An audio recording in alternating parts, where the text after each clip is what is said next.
Well, I don't know when exactly the journey started, but I think it started before I even knew it. When I was a kid, I remember traveling around with my grandparents. They were an island band, and they played all kinds of different island music, big luau's, and in front of large crowds and other kind of parties. And I always remember just being in awe of them, singing the harmony. My grandmother was the first one to put ukulele in my hands, sat me down on her lap at the piano.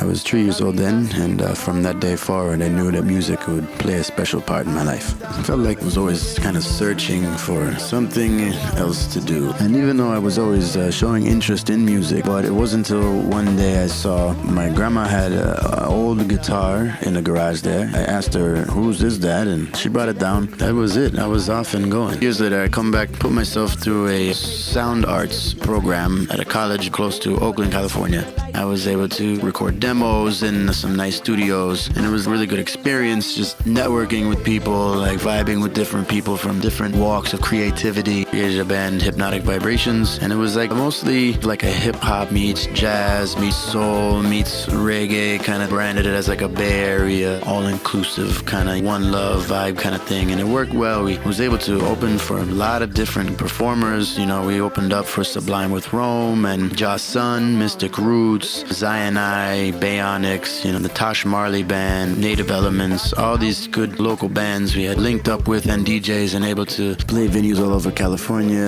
and dig in and have a good vibe there. During that time, I was also able to link up with one of my good friends, Oni Young. Together, we actually collaborated on a whole heap of tracks. We co-produced Stop Blinding Me, which featured a nice lineup of hip-hop artists, you know, from Tupac's Outlaws to San Quinn, Dead Prez, Hieroglyphics, and a lot more people. It was an all collaborative effort. Around 2011, I decided to go ahead and take a leap of faith and move to New York. It took me a little bit to get acclimated to New York, you know, and a different vibe.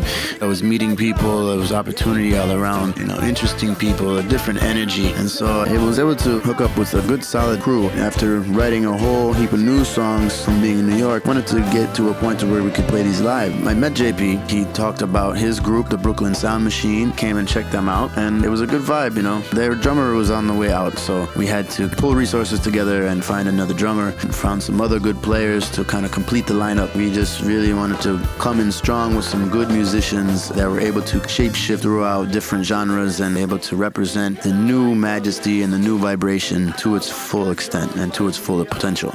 Well, so far so good, you know. Been able to do some collab tracks with some really good artists, play some instruments on some things, getting the new Vibration Band and Majesty as a project locked in as a unit. We've also been able to play some good shows. We're fortunate to hook up with the Skadanks Band and some of the other local legends here, and look forward to building more community and spreading a positive message through music. Going forward, we got some festival dates. We got a single dropping along with a music video. So we're really excited about all them things, and you gotta keep it locked.